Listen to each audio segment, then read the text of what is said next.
বন্ধুরা, আজকে আমি তোমাদের কাছে বিটরুট পাউডার শেয়ার করব। এই পাউডার তোমরা অনেক দিন পর্যন্ত স্টোর করে রাখতে পারবে।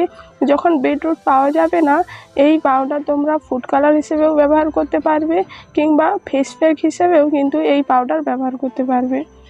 তাহলে চলো বন্ধুরা, বেশি কথা না বলে এই পাউডারটা আমরা বানাই। প্রথমে আমি এখানে দুটো বিটরুট নিয়েছি। এই বিটরুটের যে খোসাটা সেটা আমি ছাড়িয়ে নিয়েছি।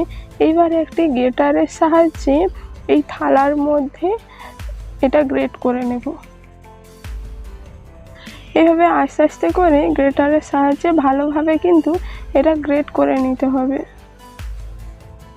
বন্ধুরা, আমি দুটো বিটরুটকে ভালোভাবে গ্রেট করে নিয়েছি। এইবার এই গ্রেট করা বিটরুট এই থালার মধ্যে ভালোভাবে চাড়িয়ে দিচ্ছি।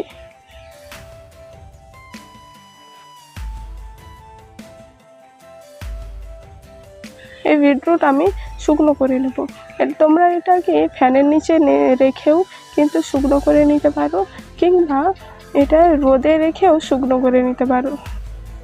আমার এটা ভালোভাবে চাড়ানো হয়ে গেছে, আমি এখন এটাকে রোদে রেখে দিচ্ছি। বন্ধুরা দেখো, আমি দুদিন এটাকে রোদে রেখেছিলাম। দেখো পুরো ড্রাই হয়ে গেছে, পুরো শুকনো হয়ে গেছে। এই ড্রাই বিটরুট আমি এটাকে এবার পাউডার করে নেব। তো বন্ধুরা, পাউডারটা আমি করে নিয়েছি। কত সুন্দর পাউডারটা এসেছে, দেখো এর কালারটা কত সুন্দর এসেছে। আমি এখানে একটি ছোট বাটির মধ্যে জল নিয়েছি। এবার এর মধ্যে বিটরুটের পাউডারটা আমি দিয়ে দিচ্ছি।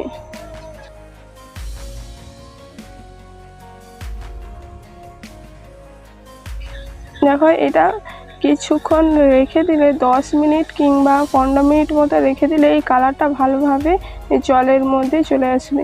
দেখো, কিছুক্ষণ আমি 1 মিনিট রেখেছি, তার মধ্যেই দেখো কালারটা পুরো চলে এসেছে।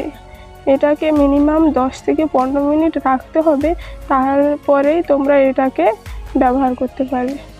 আশা করি তোমাদের এই বিটরুট পাউডারটা ভালো লেগেছে। ভালো লেগে থাকলে একটি লাইক করে দেবে। আজকের মতো এইটুকু।